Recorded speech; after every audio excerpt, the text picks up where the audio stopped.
When Carter's uncle wasn't working, his eyes went cold and dark. Being around him was like walking around in pitch-black room full of hard edges. Take a wrong step and you'll stub your toes so badly it makes you cry. Carter tiptoed a lot.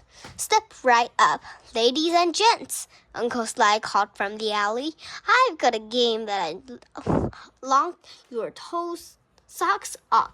If he didn't steal your socks first, Carter grumbled to himself as his uncle worked. The sun began to set, and expected chill crept over Carter. Though it was almost summer and the trees in the nearby parks displayed green and glorious foliage, clouds blocked the sun, and Carter shivered. He would have put a scarf or jacket out of his bag, but sadly he didn't own either.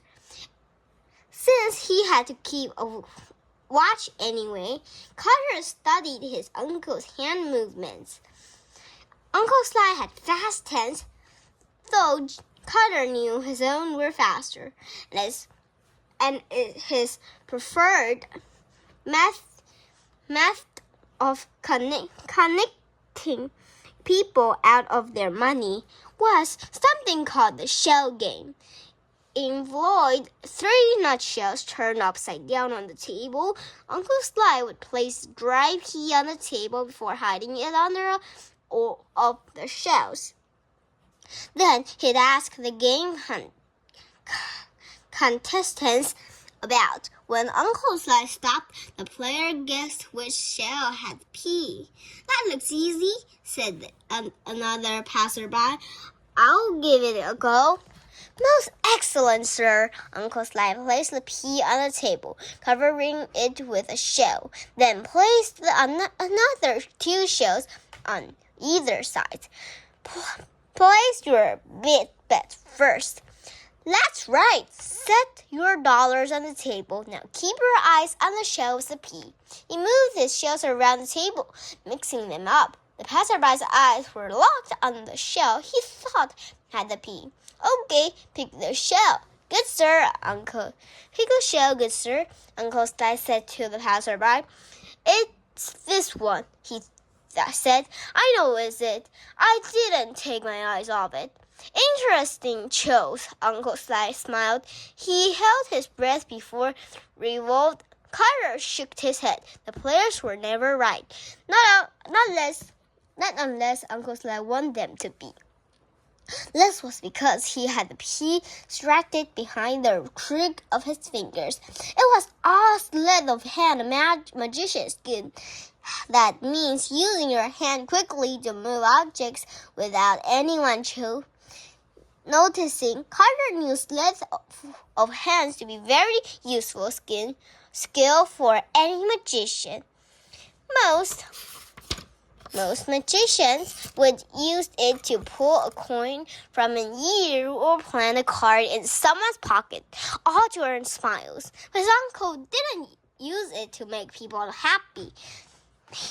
He and other crooks would use sleight of hand to take things from them without their knowledge. As Uncle Sly pulled back his shell, there was no bead. I'm sorry, sir. You lost. Would you like to try again? I never took my eyes off the shell, the passerby growled. I'm sorry, but it seems you did, Uncle Sly said, flashing a smile at the man. But the charm wasn't working. Maybe it was that the man reminded Carter of his father, or maybe it was simply that he had finally seen his uncle do a victim one too many times. But Carter knew he'd be no better than Uncle Sly if he stood by and watched it happen again. So Carter came out from behind the corner where he'd been hiding. His uncle's eyes grew wide as Carter strolled up to the table. It's a neat trick, isn't it? He asked the passerby. What are you doing, boy? Uncle Sly sneered, his jaw twinkling a vein popping out of his forehead. Helping, Uncle Sly whispered. Uncle Sly blinked at his anger had made him go momentarily deaf. The passerby grabbed another 2 shells and flipped them open. There was no bee. "You no good dirty cheat," he shouted. Uncle Sly grabbed his money and the shells and dogged the man's swing feast. Then Uncle Sly turned and ran up to the alley as fast as he could.